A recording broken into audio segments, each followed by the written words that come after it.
You're listening to Vancouver Co-op Radio, CFRO 100.5 FM.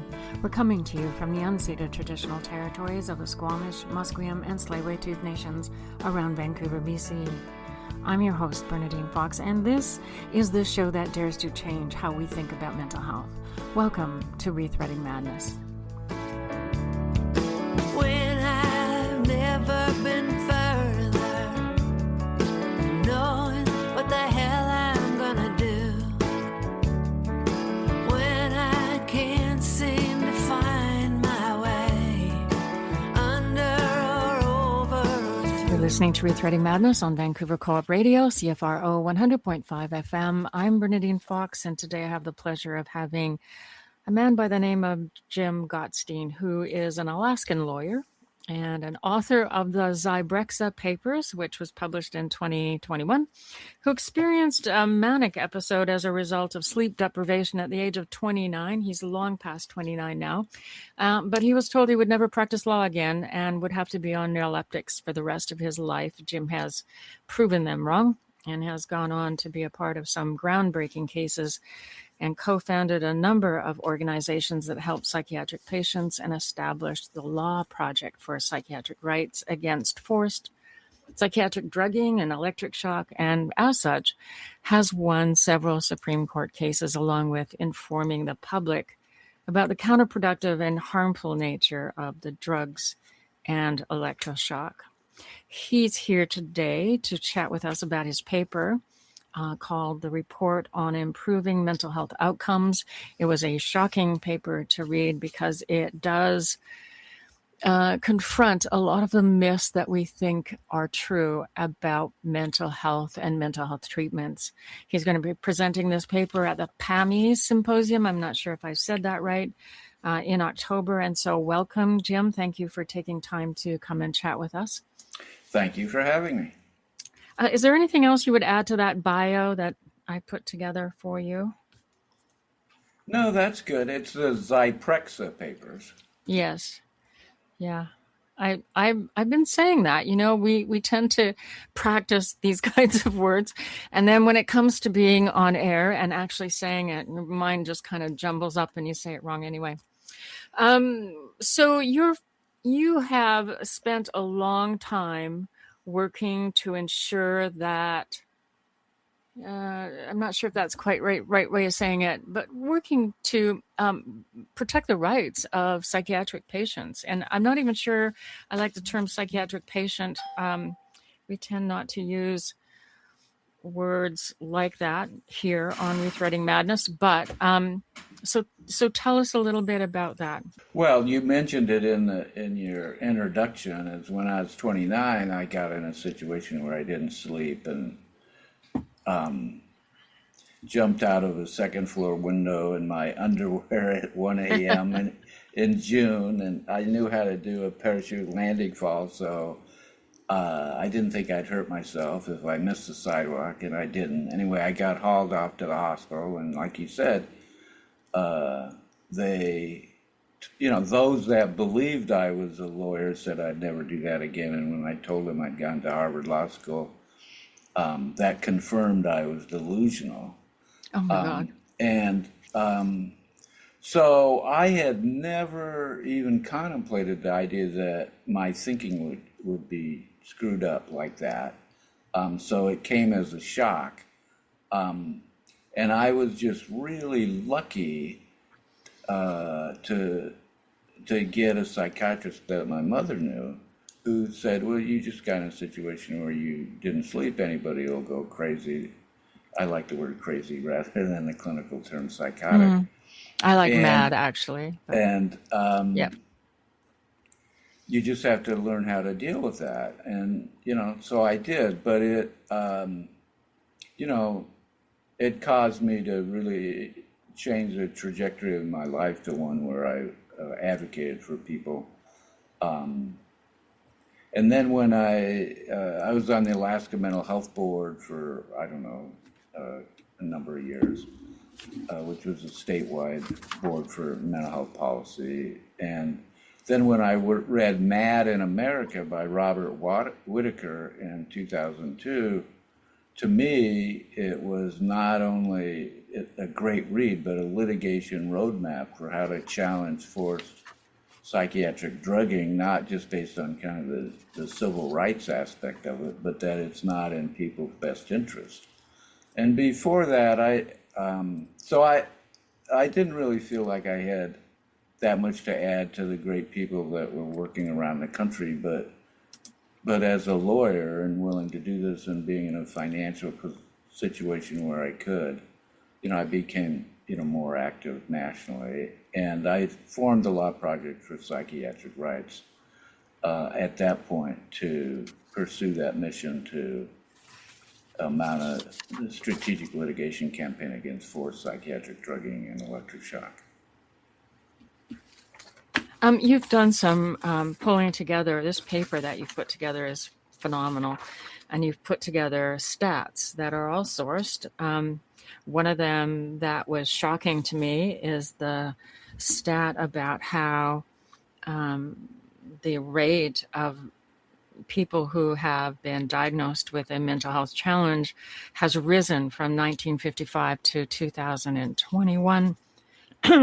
It's extraordinary. And you say that it's fairly universally accepted that the mental health system is a failure. Sorry, excuse me. Who would you say is saying that? I live, of course, and work around people who don't say that. So but I know that society in general. Anyway, who is saying that? I think maybe the one that comes to mind is Thomas Inso, who was the head of the National Institute of Mental Health in the U.S. for, I don't know, I think at least 10 years. And we mentioned him in the report a little bit. But he basically said, we've been looking for all this biological stuff, and we just haven't found anything. And then, but more importantly, he said, with all this, all these treatments, mainly drugs, we haven't improved outcomes at all. And in fact, they've dramatically worsened it. And his book is really interesting because he says the most important thing for people to get better is people, place, and purpose. In other words, you have to have relationships in your life. You have to have, a roof over your head.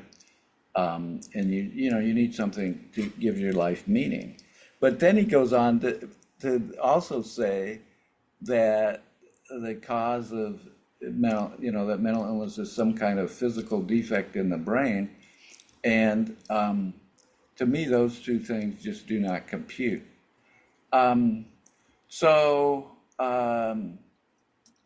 There's, I would say, another prominent person is Alan Francis, who was the head of, I think, the committee that wrote the DSM-4, the Diagnostic and Statistical Manual for Mental Disorders.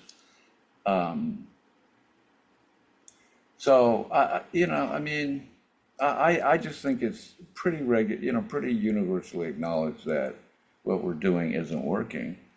In terms of helping people, I think it's important to recognize the role of psychiatry, especially forced psychiatry, meaning involuntary commitment, which is a euphemism for psychiatric incarceration.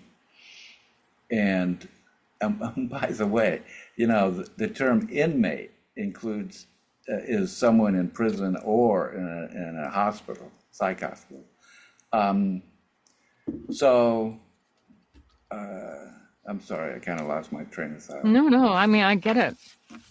Kind of what you're saying is one of the things that I keep hearing over and over, and I don't see any evidence that it's not true, is that people who are committed to psych wards literally have fewer human rights than somebody who's a prisoner in our criminal system, whether you're in the United States or Canada.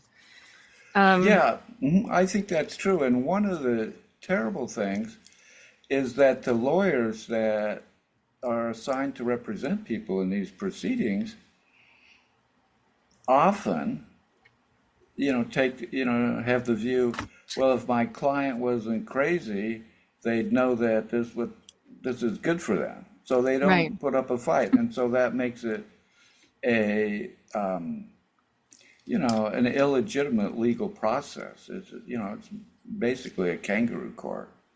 And one of the purposes the main purposes or audience for the report on improving mental health outcomes are policymakers and potential funders.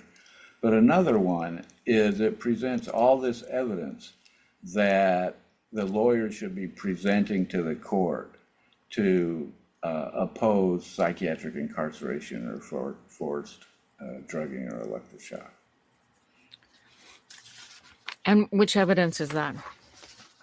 Well, for that, the neuroleptics reduce the recovery rate of people diagnosed with serious mental illness from a possible 80% to 5%, that they shorten people's lifespans by 20 to 25 years on average.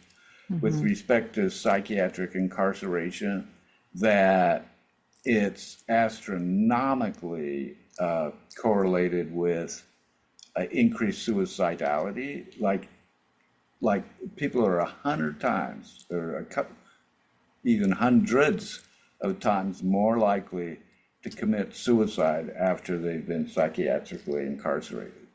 Yes. And so the idea that you should lock someone up in a psych hospital to prevent them from harming themselves is ludicrous. And none of this information is being presented to the judges. So part of what you're talking about, though, is that there's sort of like an abyss or this kind of severe difference in what society thinks is true about the psychiatric system and why people should seek help, and what people who've been in that psychiatric system or have studied that psychiatric system know about what is actually true. And so we live in a society that, as far as I see, and I'm just one person, but I see a society that too often says, oh, well, that's a mental health challenge, and so we need to leave that to the mental health professionals, and I must not touch it because somehow only the elite can understand and know what to do. And by saying that and doing that, they sort of throw up their hands and say, we don't know, and we just have to leave it there. And we have this idea that only people who are a threat to themselves or somebody else end up being committed involuntarily, and that's just not true. But we also have a situation where the regular average Joe on the street doesn't want to deal with mental health, doesn't feel he can deal with mental health, doesn't feel like he can touch it or know it or understand it. And so we've allowed a certain profession to go almost unchecked. I'm not sure that's the right word, but not examined, not critically analyzed by the average person. Yes, society is basically afraid of people diagnosed with serious mental illness, even though they're not any more violent than anybody else, especially if you take the drugs out, which do cause, psych drugs out, which do cause violence. So they just turn over to the psychiatrist the role of getting these disturbing people out of the way. So that's one part of it. And then there's this unholy alliance between psychiatry and big pharma that created this myth around the drugs, and society has really kind of taken that hook, line, and sinker. You mean about the chemical imbalance idea? Right. Yeah. Right. Which official psychiatry, now says, "Oh, we never said that," and we don't say that, and psychiatrists still say that, Mm-hmm. and some of them will admit, "Well, we know it's not true, but it makes the patients take the drugs. It convinces them to take the drugs." It's so shocking on some level. Because of course the neuroleptics, I think they do change your brain, don't they? Oh, yes. Well, they all do. But so the neuroleptics, misleadingly marketed as antipsychotics, block 70 to 90% of the dopamine in the frontal lobe, the basal ganglia, um, oh, in the limbic system. Hmm. Well, before I knew that, I thought of them as chemical straitjackets, but now I understand that they're literally chemical lobotomies because they Uh, block the dopamine transmission in the frontal lobe.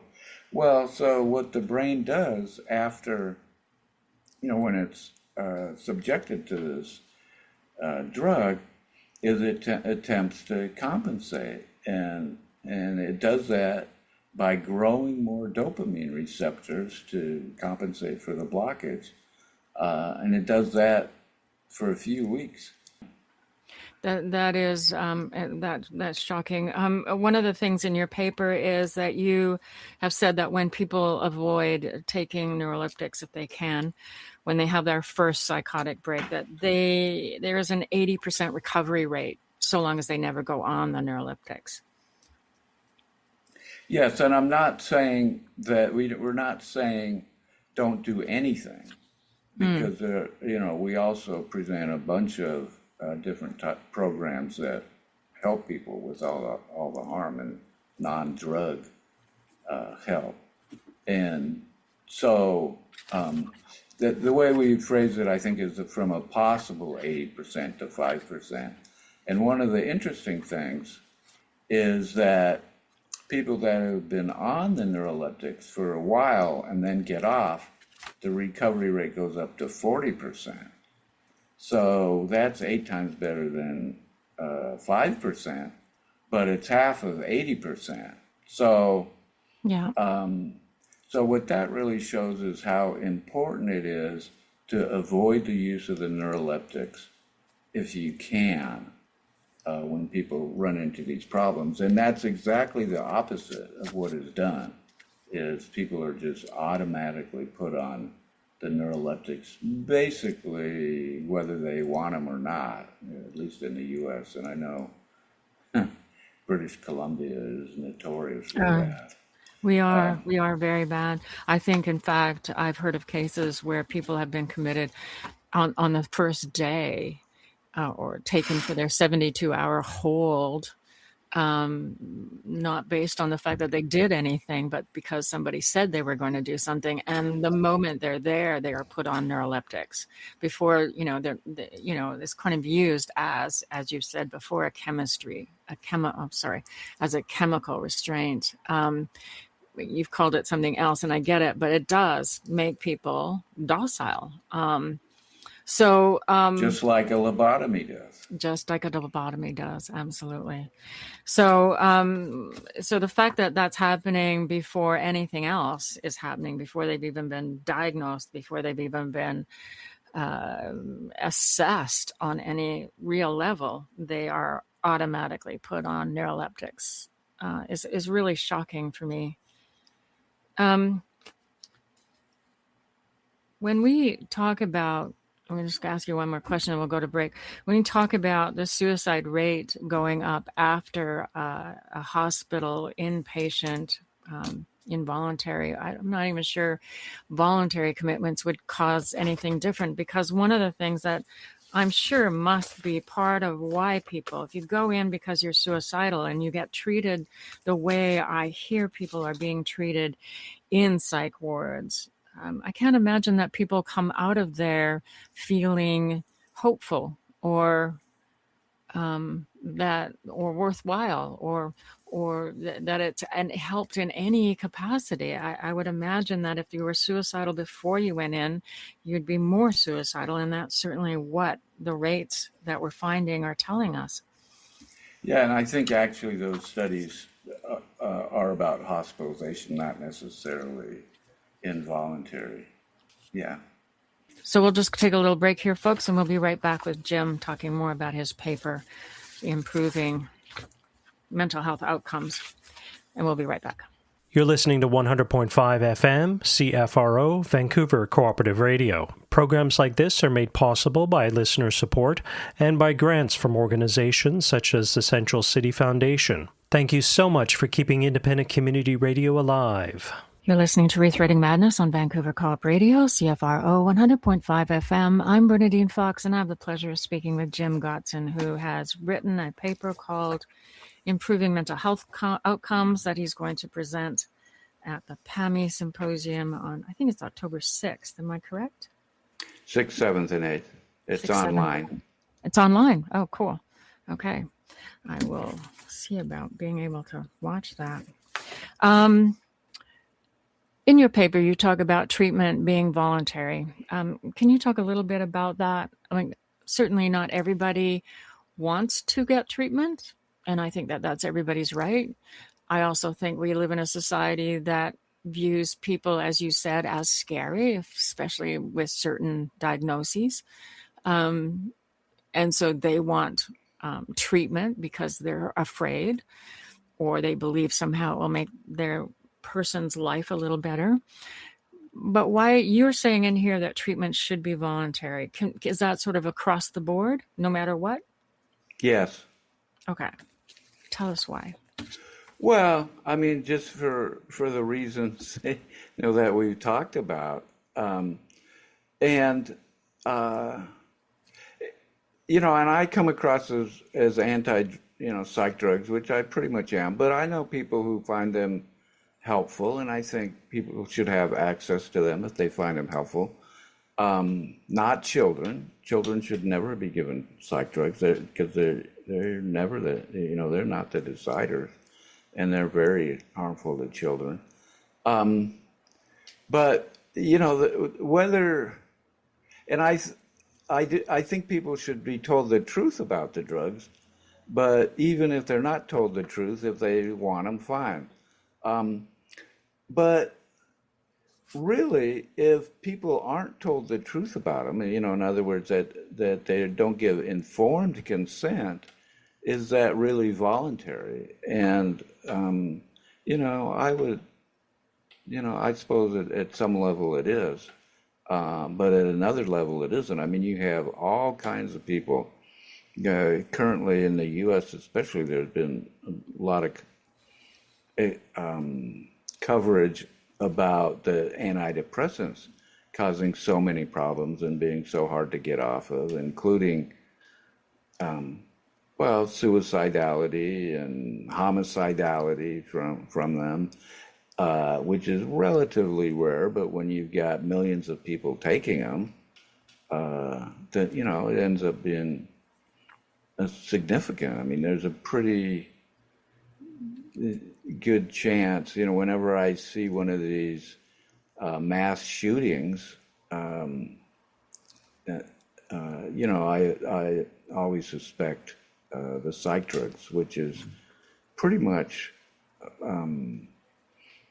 kind of that information pretty much is suppressed. Mm-hmm.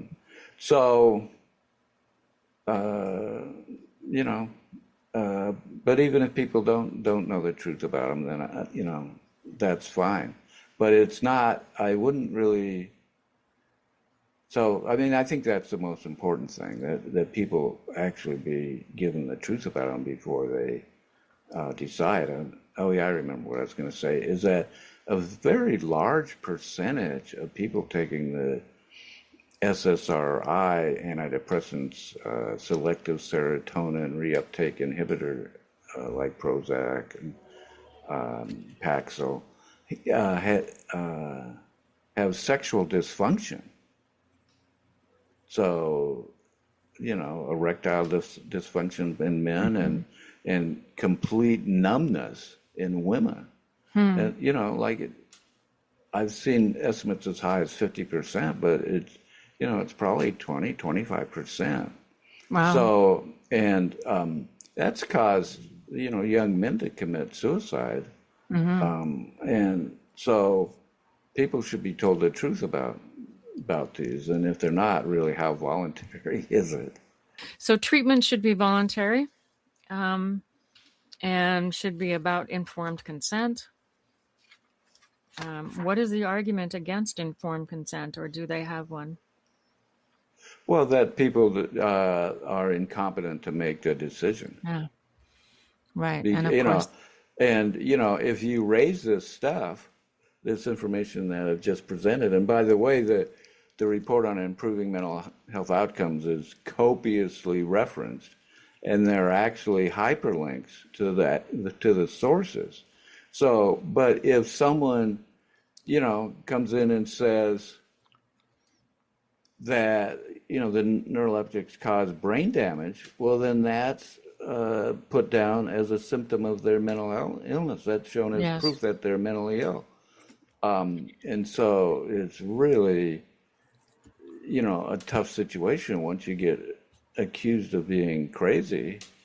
Then nothing you say is given any credence at all. And then this idea that it's a brain defect, so then they, it's like, oh, it's just a product of misfiring neurons.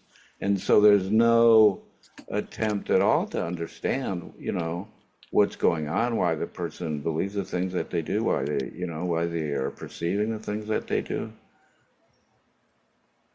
I do a lot of work around volunteer work around peer support for people who've been harmed by fairly nasty therapists who have groomed them to exploit them in several ways.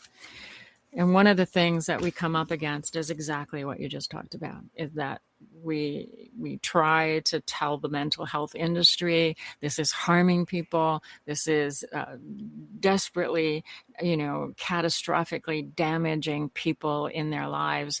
And the mental health industry seems to take that and turn it around and say, well, nothing really bad happened because of this therapist. It's just this person's mental health issues. That's what you're seeing. It's not anything to do with us or this therapist. And so what we're up against is an entire group of people, anybody who has a diagnosis of some kind. And we kind of know this, that when you get a diagnosis, you're not running around telling people. For the most part, because of the stigma that happens. But once you have that diagnosis, you lose your human rights. You lose the rights other people have to self-define, to self-choose, to, decide what they want to do or how they want to do it. It's like the world comes in and says, no, you can't decide that. We have to decide that for you. And of course, here in BC, we have a premier who is trying to move towards involuntary commitments at a greater rate, in part saying that it's for people who have substance abuse issues. And again, but it's the same idea. They can't choose for themselves.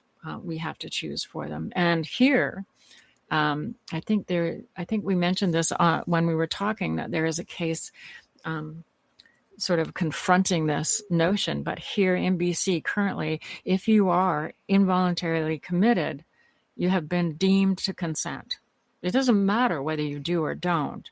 The consent is deemed to have happened because you were involuntarily committed. So you don't have a right to refuse treatment. They can do ECT, they can do lobotomies, which they call psychosurgeries here. They can put you on all kinds of neuroleptics or all kinds of medications, and you have no right to refuse. Yeah, well, I think that should be challenged. I know you've got I forget what it's called, the Charter on Human Rights or something there. We have a Human Rights Act, yes. Yeah. So, but I mean, it's like, nationally, it's a kind of a companion to the Constitution. I forget what Yes. it's called. Yeah. Yeah. So, and the report on improving mental health outcomes, I think, can be used to really challenge it. It's like I said, it was mainly, the audience is mainly policymakers and potential funders, but also, like I said, it really presents the evidence against all this for psychiatry. Right. Right. So, and you were saying that children should not be given psychiatric drugs. And what kind of drugs are you talking about there? Well, I mean, you've got 6-month-olds being put on neuroleptics. What? Oh, yeah, in the U.S. I wouldn't say it happens a lot, but some. And I mean, I shouldn't laugh, but I mean, some babies have been diagnosed in utero because they're so, quote, too active. But 6 months old, and there was a pretty, I don't know, famous, but case, Rebecca Riley in Massachusetts. What was she given? One of the neuroleptics, and she died. She was like 6 years old and died. And the parents were charged, and the psychiatrist was given immunity to testify against the parents. Oh my God. So, yeah, but so there are, neuroleptics are given, have been given more and more, but and there's this whole thing about Joseph Biederman telling Johnson and Johnson that if they gave him a grant, he would conduct a study to show that Risperdal should be used in children, and which he did. And then the rate of bipolar disorder after that went up 40 times in 10 years. Oh my God. And, for the neuroleptics, but even more, more common than the neuroleptics are the stimulants like, Ritalin and Strattera and just like the antidepressants cause maybe around 25% of people that become manic, the stimulants also cause children, to become manic, and then they get diagnosed with bipolar disorder. Wow. So there was this program put together called Critical Think RX that was funded out of the settlement of the illegal marketing of Neurontin, where they put together this whole program about, drugging children, deciding when and whether to drug children, but it basically says you just shouldn't do it, and it presents alternatives. And one that I really liked was, for example, was mentors. To have a child have a mentor. I mean, so one of the most important things that parents in particular and society has to do with raising children is to, teach children how to deal with their emotions and, act in a way that's, let's say, socially acceptable. And instead what we do is we tell them they have an incurable brain disease, they'll never amount to anything, and that they're not really responsible for their behavior. It's, it's their, quote, illness. And so that's exactly the wrong thing to be teaching children. Mm-hmm. And we should be helping parents become better parents. I mean, and the drugging is, almost everyone in the U.S. that gets put into foster care gets a psych drug. But we should be helping helping parents. Oh, what I was going to say is that, some parents, abuse their children, but most parents do the best they can, and for various reasons, they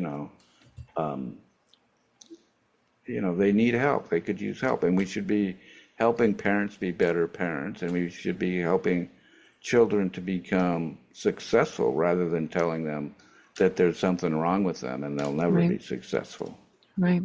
We live in a society that I swear from the moment a child is born, so many people in society think their job is to correct them for the remainder of their childhood, so that they end up in adulthood, not really understanding their gifts or what they came here to be as a human being. So let me get this straight. We have a big business, pharmaceutical companies, pushing drugs, raising their bottom line, that don't change outcomes except to make people worse most of the time.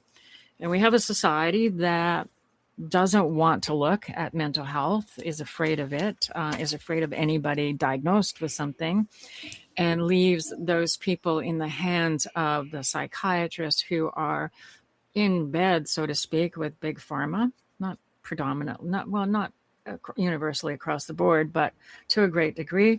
And then you have the consumer, this is the only industry, the only place of business in the world where your consumer satisfaction is of no consequence to you in your business. So we have consumers who have no voice. And as far as I can tell, that's a recipe for disaster. And the disaster is what you've put in this paper. The outcomes that are here make that all make sense. Right. Right. We need to just take a little break, Jim, but we're going to come back and we're going to talk about some alternatives to psychiatric services. Right. We'll be right back. Tanuyap, Kuiget Yuans, Kuyansna. Hi, everybody. My name is Kuiget Yuans. I'm a member of the Squamish Nation and the Yagalanas clan of the Haida Nation. You're listening to Co-op Radio, CFRO 100.5 FM. We live, work, play, and broadcast from the traditional, ancestral, and unceded territories of the Musqueam, Squamish, and Tsleil-Waututh Nations.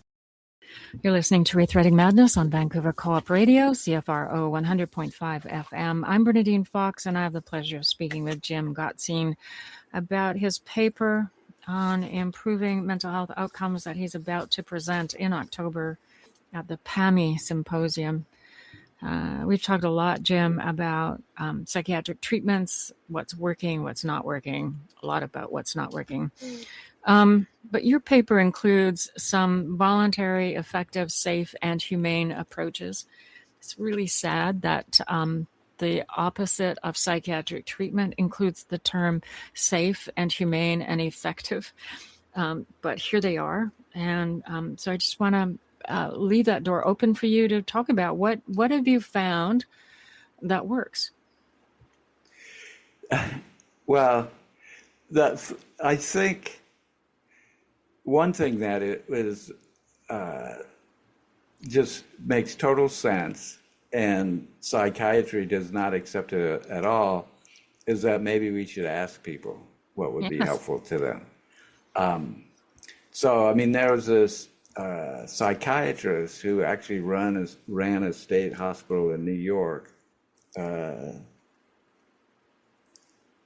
I forget his name. Anyway, he ended up being a patient there, and he found that he was a violinist, and playing the violin really helped him. So it doesn't have to be the same thing for everybody.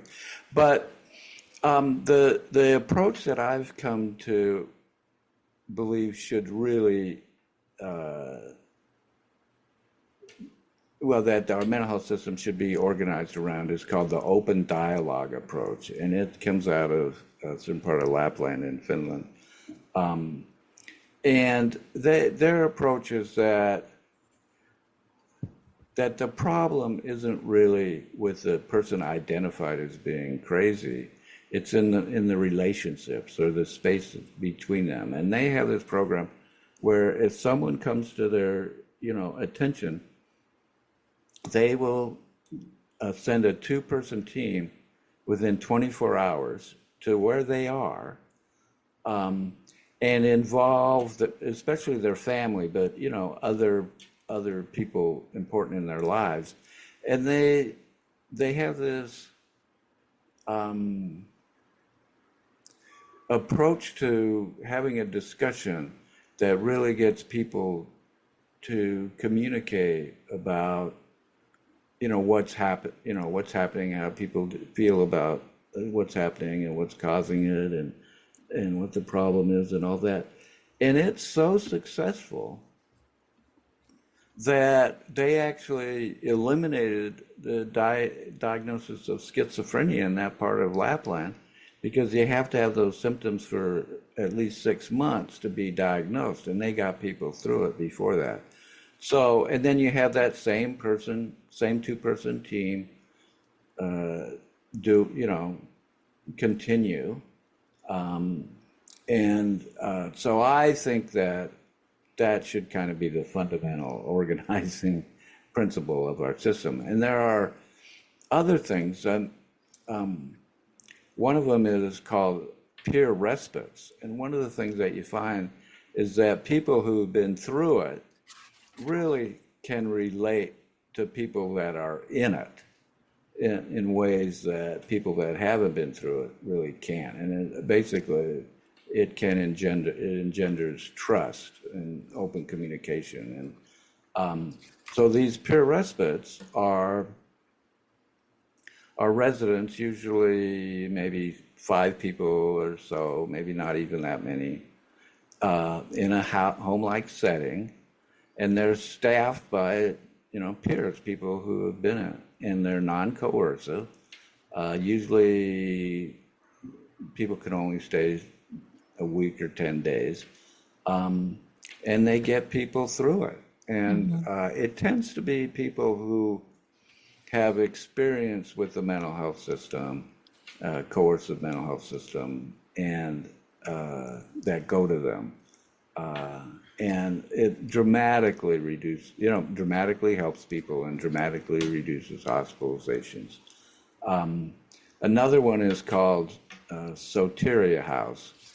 And it came from a study by Lauren Mosier, who's the chief of schizophrenia research at the National Institute of Mental Health at the time, in the 70s. And they had a house of, I think, 6 people, and they had, and their approach was to be with people rather than to do to them. Right. And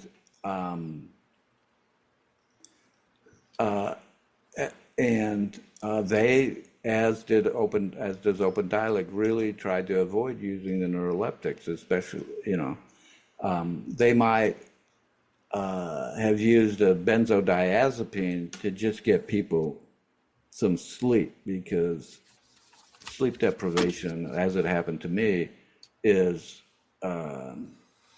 highly associated with what gets called psychotic. And I had an expert once, I was at a lecture, and he said that psychosis is always accompanied by sleep deprivation. Well, I don't know about always, but it's a very high percentage. It makes sense. So, your brain needs to go into REM sleep to stay okay. Right. And so they might do the benzos. But both the Soteria study and Open Dialogue achieved an 80% recovery rate. And that's where we got the 80%. Those are 2. Housing is really important. Lauren Mosier testified in my first case at Psych Rights. And one of the things he said was that basically there's no point in doing any kind of treatment if people don't have housing. Mm-hmm. And so there's a program called Housing First, where it's kind of a no strings attached housing.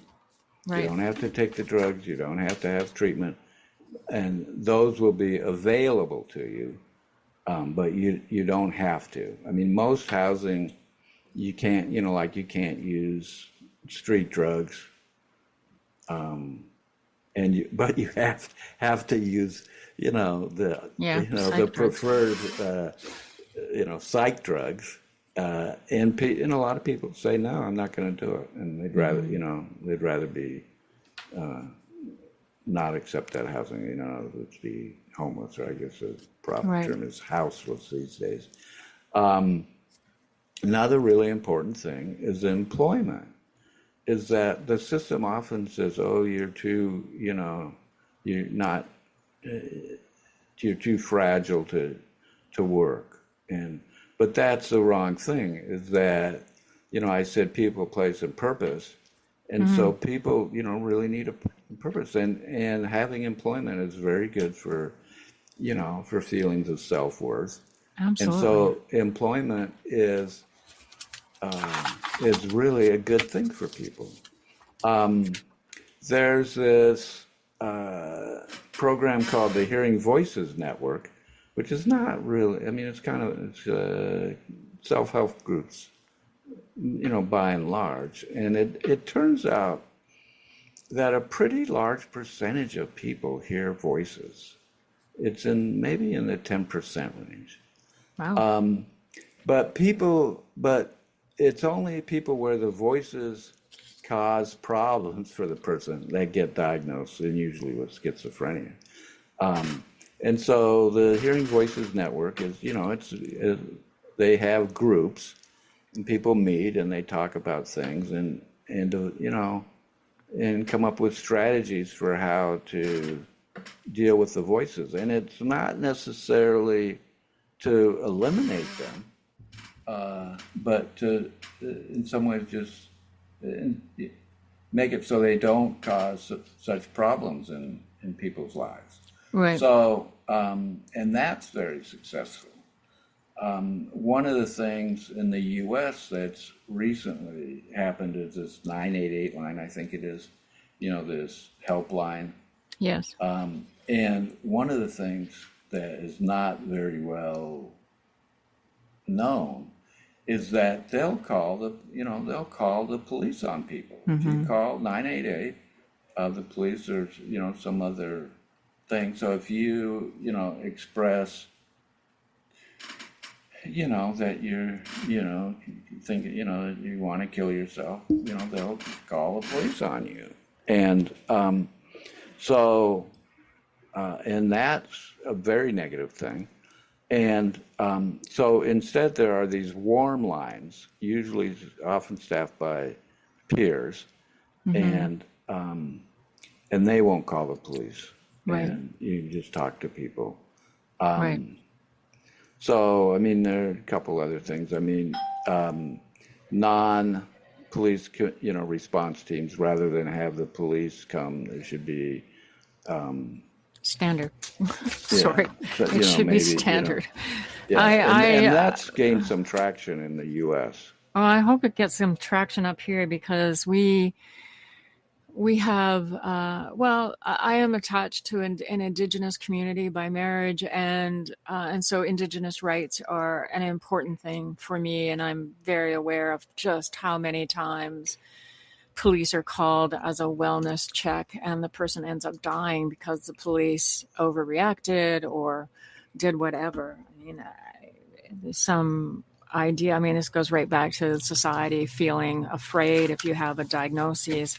Police are no different, and they are not trained to help mental health issues at all, and so they react with fear and react with their gun or some other thing that ends up being some desperately horrible treatment of somebody, and often that includes death. Yeah, it happens a lot in the U.S. too, and there is a program called the Crisis Intervention Teams that came out of Memphis, where they try and train police officers to de-escalate, because the normal police mode is very, authoritarian, and they expect people to obey, and people that are, psychotic tend not to do that. And there's this concept, suicide by cop. Yes. Where people kind of deliberately get the police to shoot them. Yeah. So let's talk about peer support. It is one of my things that I absolutely believe in. I have seen it be incredibly helpful to people in so quickly. Not, it doesn't take months and months. It is, but I'm a firm believer that if you accept people how they come, literally, I mean, truly accept them how they come, and basically say you're okay just as you are, the power of that is profound. And I think that is part of what makes peer support so powerful. But when we were talking before, you mentioned that peer support is being co-opted by organizations where you can't work as a peer support worker unless you agree to certain things, and one of those things is often that the person has to agree to take their psych meds. Is that I just wanted to bring that back into the conversation. Was that what's happening? I work on my own. I don't work through an organization that does that. So I'm just wondering, is that something that's normally happening out there? Well, it's happening a lot in the U.S. at least. I mean, it's just classic. I mean, you have something that works, and so the system, says, okay, well, we're going to do that, but then we're going to make it do it the way we do things. Right. And so there's these whole peer support certification programs. Yeah, we have that here too in Canada. Some of them are good. Like there's the one, maybe the best developed one is called intentional peer support. And it's a very good program. And so, like, one of the things is that there's no hierarchy. I mean, it's not like you have the peer is going to, tell the person what they should do. Right. It's kind of it's based on mutuality. And so that's very important. But I think the kind of the most important thing is just that connection with someone who's experienced what you're experiencing. Right. And also as kind of an example of, well, I got through it and so you can get through it too. And both of those things are very powerful. Absolutely. And it's just a shame that it's been co-opted. Just like, the whole idea of recovery was then kind of co-opted by the system. Mm-hmm.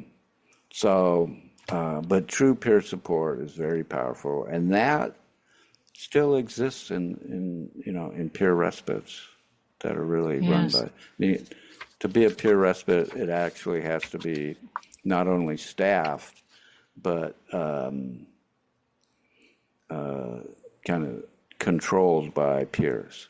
Right. No, people I mean, that administer it.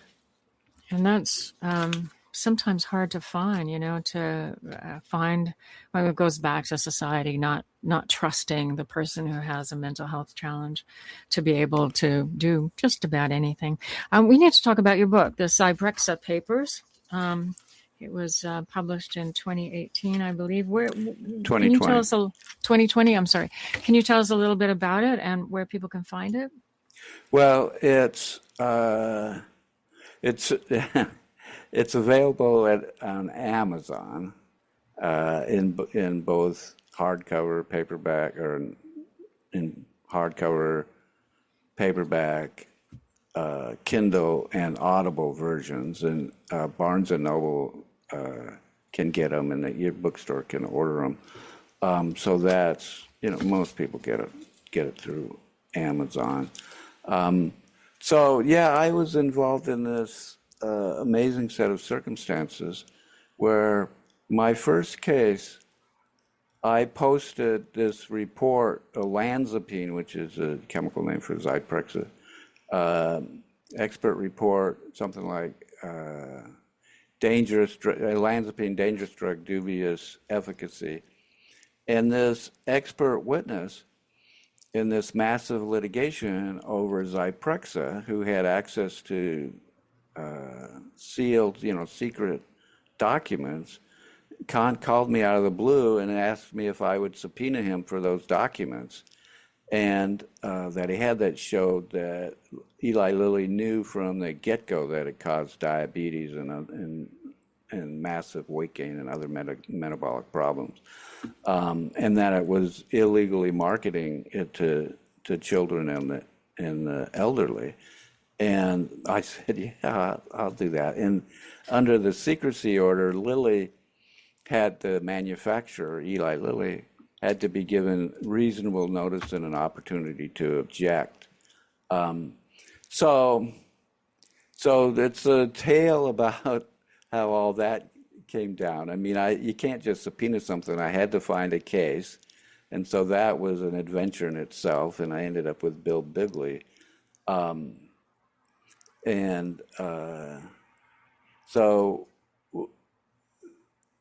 So Eli Lilly, so they didn't object in time. I got the documents. The expert witness had already been working with the New York Times. There is a series of New York Times articles, including on the front page and an editorial about it. Lilly got peeved and came after me. And the judge ended up ruling that I had conspired to steal the documents. And Eli Lilly had threatened me with criminal contempt and to try and get me disbarred so he could no longer practice law. And so the book is all about that and my representation of Bill Bigley, which it was probably pretty close to a dozen cases. And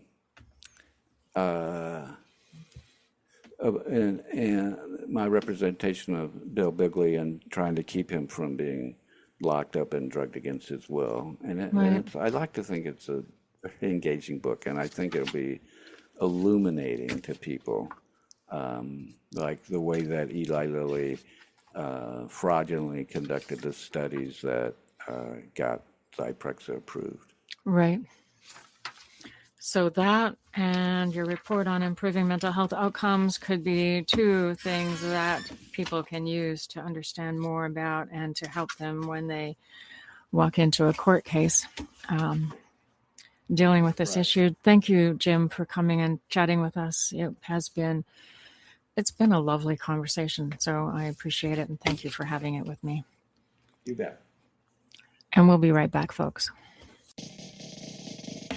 This station and the more than 250 across the country like it need your support.